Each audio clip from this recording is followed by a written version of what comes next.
Hello दोस्तों, मैं हूं रविंद्र सिंह। एंड इस वीडियो के अंदर हम बात करेंगे कि आपका जो एसएससी जीडी का या फिर सीपीओ का, दोनों का जो मेडिकल है, एसएस पर्टिकुलर इस जीडी के लिए बना रहा हूँ वीडियो कि एसएससी जीडी का जो मेडिकल है उसके अंदर कान और नाक किस तरीके से चेक किया जाता है। पिछली वीडियो मैंने बनाई थी कि आँखों में कैसे टेस्ट होते हैं, सारे सारे near vision, far vision, colour vision and जो आपके स्क्विंट आइज का होता है, किस तरीके से टेस्ट होता है, रीमेडिकल में क्या क्या चीज़ होती है, वो सारी चीज़ें मैंने बताई थी। और अगर आपने वो वीडियो नहीं देखी तो आप जाकर चैनल पर देख सकते हैं। एक प्लेलिस्ट बनी हुई है जिसके ऊपर जिसका नाम है एसएससी जीडी 2025 मेडिकल स्टैंडर्ड्स। क्योंकि एक ही वीडियो के अंदर सभी मेडिकल पॉइंट्स को बात कर लेना, वो वीडियो बहुत बड़ी हो जाएगी।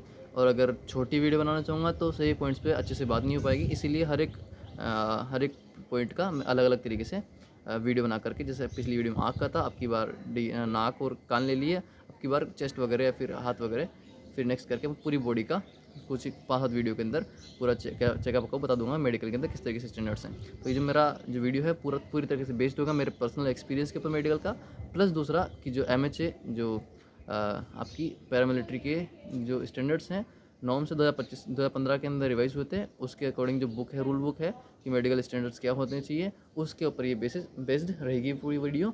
एंड इस वीडियो के बाद में आपको नाक के अंदर और कान के अंदर किसी प्रकार की कोई दिक्कत नहीं रहेगी। आपको पता रहेगा कि भी किस तरीके से मेडिकल चेकअप होता है। और वीडियो में आगे बढ़ने से पहले मैं आपको कह दूंगा एक चीज़ कि वीडियो को लाइक कर दीजिए, चैनल को सब्सक्राइब कीजिए एंड वीडियो को शेयर कीजिए अपने दोस्तों के साथ, ताकि उनको भी चीज़ जानने को मिल जाए और उससे थोड़ा मोटिवेशन हमको मिलता है वीडियो बनाने का। बाकी बढ़ते हैं वीडियो के अंदर। तो जो जनरली आपके सबसे पहली चीज़ चेक की जाती है, आँखें चेक करने के बाद आपके कान पर आ जाएंगे। वो कान में चेक करने के लिए उनके पास एक मशीन होती है। मशीन मीन्स एक पेन के हिसाब से इतनी मोटी और इतनी लंबी एक नली टाइप होती है, उसको पकड़ते हैं और उसको कान में लगाते हैं। उसको बोलते हैं ओरोस्कोप। क्या बोलते हैं? ओरोस्कोप। ओरोस्कोप को आपके कान में लगाते हैं और कान में आपके बेसिकली 3 चीज़ चेक की जाती है कि आपका जो कान का पर्दा है वो फटा तो नहीं है। अगर आपका कान का पर्दा फटा हुआ है तो वो रिजेक्टेड है बिल्कुल। और दूसरा ये देखा जाता है कि आपके कान के अंदर रिसाव तो नहीं है, कान आपका बह तो नहीं रहा है बहुत ज़्यादा, वो भी देखा जाता है। अगर वो भी है तो वो भी एक्सेप्टेबल नहीं होता है। और तीसरी चीज़ देखी जाती है आपके कान के अंदर पेन तो नहीं है। अब आप कहोगे पेन उनको कैसे पता चलेगा? अगर आपके कान में पेन रहेगा तो जैसे ही वो आपके अंदर डालेंगे तो आपको बहुत पेन होगा उसके अंदर। तो पेन वेन है अगर आपके किसी किसी कारण से, तो उसमें पर्टिकुलरली कोई ना कोई चीज़ तो गड़बड़ है। तो आप पहले ही दिखा लीजिए डॉक्टर को और उसकी दवाई लेकर के उसको सही कर लीजिए। 3 चीज़ चेक की जाती है कान के अंदर। और ये नेज़ल सॉरी, जो आपके ओरोस्कोप है वो उससे वो चेक कर लेते हैं। लेकिन अगर उनको कोई गड़बड़ लगती है कि आपको कोई दिक्कत आ रही है, तो फिर वो आपको आरएमई दे देते हैं। आरएमई के अंदर एक और चीज़ ऐड हो जाती है। आरएमई के अंदर आपके उससे तो देखेंगे ही, प्लस उनके पास बड़ा एंडोस्कोप होता है, उसको वो कान में डाल करके देख लेते हैं कोई दिक्कत तो अंदर नहीं है। प्लस दूसरी चीज़, अगर वो उनको हियरिंग टेस्ट करना होता है, जनरली जो है डीएमई के अंदर हियरिंग टेस्ट नहीं कराते। अगर किसी को आरएमई मिलता है तो ही हियरिंग टेस्ट किया जाता है।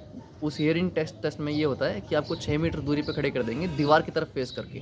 आपका फेस दीवार की तरफ रहेगा, आपके पीठ की तरफ रहेगा डॉक्टर, और वो वहाँ से कुछ विस्पर करेगा। लेकिन उसमें ट्विस्ट ये रहेगा कि उनका जो एक असिस्टेंट है, एक कांस्टेबल या फिर उनके साथ ही कोई साथ का बंदा, आपके एक कान को ढक देगा किसी पेपर शीट से, और दूसरे कान से आपको सुन करके उनकी जो उनको जो वो फुसफुसाहट के अंदर कुछ कहेंगे, 6 मीटर दूरी से आपको, लग ऑलमोस्ट 19.5-20 फीट की दूरी से वो कुछ बोलेंगे धीमी आवाज़ के अंदर। आपको समझ के बताना है कि उन्होंने बोला क्या है। और इसके अंदर थोड़ी सी डिफिकल्टी ऐड ऑन करने के लिए वो कई बार क्या करते हैं, उसको रख करके पेन से या फिर उंगली से उसको ऐसे घिसेंगे, ताकि आपको घर घर की आवाज़ आती रहे इस कान के अंदर, और आप इस कान से कुछ ना सुन सके। इस कान से सुन करके आपको जज करके बताना है कि क्या बोल रहे हैं। हालांकि ये जो टेस्ट होता है उसमें वो डॉक्टर इतना तेज़ तो बोलेगा ही कि किसी भी सामान्य इंसान को सुनाई दे जाएगा, घबराने की कोई बात नहीं है। और पहली बात ये कि आपको आरएमई में जाना ही क्यों है? अगर आपके कान फिट हैं तो आप आरएमई के अंदर जाओगे ही नहीं, आप डीएमई के अंदर ही फिट हो जाओगे। सभी लोग हो जाते हैं, कुछ लोगों को प्रॉब्लम होती है तो उनको आरएमई में डालते हैं।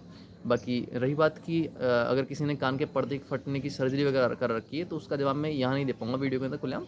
उसके लिए इफ़ यू वांट सम, अगर आपको चाहिए कि मैं उसके बारे में आपको जवाब दूँ, तो you can follow me on Instagram. मुझे इंस्टाग्राम फॉलो कीजिए एंड मुझे डीएम कर दीजिए, मुझे मैसेज कर दीजिए। उसके बारे में कुछ गुप्त बातें हैं जो मैं आपको इंस्टाग्राम पे बता दूंगा, यहाँ पर नहीं बता सकता। फिर रही बात और इसी, अगर कोई कोई भी पॉइंट है मेडिकल, कोई भी पॉइंट है, तो आप किसी प्रकार की आपको कोई जानकारी चाहिए, तो आप जो कि यहाँ पे बात नहीं हो सकती, तो आप डायरेक्टली मुझे इंस्टाग्राम फॉलो करके मुझे डीएम कर सकते हैं। मैं आपकी बातों का जवाब तुरंत दूंगा, कोई दिक्कत वाली बात नहीं है उसके अंदर। दूसरा पॉइंट आता है आपके नाक का। नाक के अंदर क्या चीज़ चेक है? नाक के अंदर भी जनरल 4 चीज़ चेक की जाती है मेनली। वो 4 चीज़ होती है आपके। पहले चेक होता है डीएनएस, दूसरा चेक होता है आपके पॉलिप, नेजल पॉलिप, एंड तीसरा चेक होता है आपके साइनस, एंड चौथा चेक होता है आपके इसको बोलते हैं रिनिटिस, है ना, क्या रिनिटिस बोलते हैं उसको। तो उसमें होता क्या है, जैसे ना पहले डीएनएस की बात कर लेते हैं। डीएनएस के अंदर आपकी जो नाक है वो टेढ़ी होती है। अब कुछ लोगों की नाक हल्की सी टेढ़ी ऐसे ही रहती है, कुछ लोगों की बहुत ज़्यादा टेढ़ी रहती है। उसको नहीं देखना, अगर आपकी नाक हल्की सी टेढ़ी है उससे घबराना नहीं है। 90% लोगों को डीएनएस होता है। अब वहाँ पे ये देखा जाता है कि डीएनएस किस किस लेवल का है। अगर माइल्ड है, मॉडरेट है तो वो चला देते हैं। अगर सीवियर डीएनएस है तो दिक्कत देता है, उसमें वो रिजेक्शन देते हैं। पहले आरएमए देंगे, फिर वो एंडोस्कोप से देखेंगे। जो नाक चेक करने की जो एक उनके पास एक चिमटी टाइप का होता है, उसको बोलते हैं नेजल स्पेक्यूलम। उसको कान में, उसको नाक में लगा कर वो देख लेते हैं कि आपके कान में मतलब कान में डीएनएस जो होता है, डीएनएस की वजह से आपका जो एयर पासेज है उसमें कोई दिक्कत नहीं आनी चाहिए। अगर आपको सांस लेने में कोई तकलीफ आती है तो ही आपका डीएनएस जो है सीवियर माना जाएगा, और उसी केस के अंदर आपको रिमेडिकल मिलेगा, अन्यथा नहीं मिलेगा। और डीएनएस चेक करने का उनका उनका तरीका ये होता है कि वो आप एक राइट थंब से आपकी राइट नाक बंद कर देंगे और आपको कहेंगे जोर से सांस लीजिए, और जोर से छोड़िए। फिर लेफ्ट थंब से ये कर लेंगे, जोर से लेने की और जोर से छोड़ने की वो कह देंगे। अगर दोनों नाकों से आपको प्रॉपर सांस आ रहा है और आपको लगता है कि आपको डीएनएस, तो डीएनएस नहीं है आपको, ठीक है।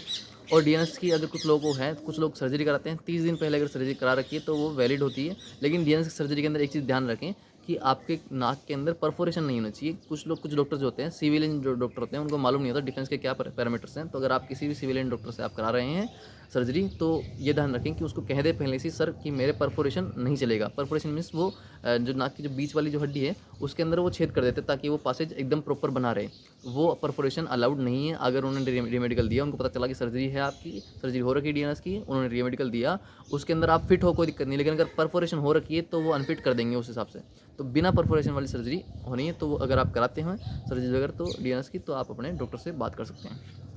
दूसरी बात रही साइनस। साइनस में होता है लगातार नाक बहती रहती है, उसको जुकाम ही रहता है ज़िंदगी भर। तो उसमें तकलीफ आती है जब आप हाई एल्टीट्यूड एरिया में जाते हो। आपकी पोस्टिंग अगर आईटीबी में हो, अगर आप आईटीबी मिलता है आपको, आप जाओगे लद्दाख रीजन के अंदर या फिर ऊपर तिब्बत के अंदर जाओगे, तो वहाँ बहुत ठंड रहती है, वहाँ पे आप जुकाम से ही मर जाओगे, है ना। तो देश की सेवा क्या करोगे। इसलिए साइनस का पॉइंट भी जो है वो वैलिड, साइनस के पॉइंट के अंदर भी आपको रेमेडिकल मिल जाता है। साइनस की सर्जरी भी होती है ना। उसके बारे में आगे बताऊंगा कि उसमें क्या गड़बड़ आती है कई बार। तीसरी चीज़ होती है कि नेज़ल पॉलिप। नेज़ल पॉलिप में ये होता है कि आपके नाक के अंदर की साइड में गुमड़ी टाइप में कुछ संरचना बन जाती है, मतलब थोड़ी सी स्वेलिंग टाइप आ जाती है। और अगर किसी को छोटा सा स्वेलिंग है, हल्का सा बिल्कुल एक स्वेलिंग है, तो वो एक्चुअली में जब आपको जुकाम वगैरह भी होता है तो उस समय वो नेज़ल पॉलिप बन जाता है हल्का सा। अगर कोई एक आध छोटा सा है तो उसमें रिजेक्शन नहीं मिलता हल्के में। लेकिन अगर किसी का नाक पूरा ही जाम, पूरा बंद ही हो गया है ना, पूरा बंद ही हो गया। और जो मैं आपको कह रहा हूँ कि जो ये है ना कि आपके मेडिकल की जो नॉर्म्स की जो पीडीएफ है, वो अगर आप पीडीएफ भी चाहिए तो आप मुझे इंस्टाग्राम पे मैसेज कर दीजिए, मैं उसके अंदर भी आपको वो पीडीएफ दे दूंगा। उसके अंदर फोटो भी दे रखी है कि नेजल पॉलिप किस लेवल का आपके जो रिजेक्टेड है। अगर नाक आपकी पूरी ही बंद हो जा रही है नेजल पॉलिप की वजह से, तो आपको रिजेक्शन मिलेगा, अन्यथा नहीं मिलेगा। अगर छोटा सा पॉलिप है तो कोई दिक्कत वाली बात नहीं है, उसकी सर्जरी कराने की दिक्कत नहीं है। अब होता ये है कि जो जो रेनिटिस जो है, क्या रेनिटिस वाली बीमारी ये होती है, उसमें कोई बीमारी नहीं है, वो एक्चुअली में नाक बहुत ज़्यादा सूखा होता है किसी इंसान का। अगर नाक बहुत ही ज़्यादा सूखा है तो उस वजह से पॉइंट मिल जाता है। और सूखा किन केसेस के अंदर होता है सर, ये तो पहली बार सुन रहे हैं, बाकी सारे लोग डीएनएस, साइनस और पॉलिप के बारे में बात करते हैं। तो ये चौथी पॉइंट भी होती है कि अगर आप नाक बहुत ज़्यादा सूखा हुआ है तो उसमें एक्चुअल में होता है कि अगर आप डीएनएस की सर्जरी कराते हैं या फिर साइनस की सर्जरी कराते हैं, तो उसके बाद में आप बहुत सारे ड्रग्स, मतलब बहुत सारी दवाइयाँ वगैरह लेते हैं। अगर आप नाक के अंदर बहुत ज़्यादा ही दवाई डालते हैं तो आपका जो नाक है, जो ओवर टाइम क्या होता है आपके उसमें सूखापन आ जाता है। अगर सूखापन बहुत ही ज़्यादा है तो भी उस केसेस में आपको आरएमए मिल जाएगा। तो अगर आपका नाक बहुत ज़्यादा सूखा रहता है, हालांकि इस चीज़ में आप अपने आप को जज मत करना, कि अगर आप खुद ही जज करोगे इस चीज़ को कि मेरा नाक सूखा है या गीला है, तो आप तो खुद गलत ही जज करोगे। क्योंकि बच्चा जब मेडिकल लेने जाना होता है ना उसको, तो वो खुद साला मतलब खुद ही उसके अंदर डाउट ही डाउट रहते हैं, हाइपोकॉन्ड्रिक हो जाता है वो, हर चीज़ में डाउट रखेगा उसके। तो आपको खुद एग्जामिन नहीं करना है, आपको किसी डॉक्टर, अगर आपको कोई दिक्कत अगर लगी हुई रही है तो आप डॉक्टर के पास जाइए, एक बार उससे नाक और कान चेक कराइए। वैसे भी आप 15-20 दिन पहले तो जाते ही हैं नाक कान चेक कराने के लिए, क्योंकि कान आपको साफ़ कराना पड़ता है।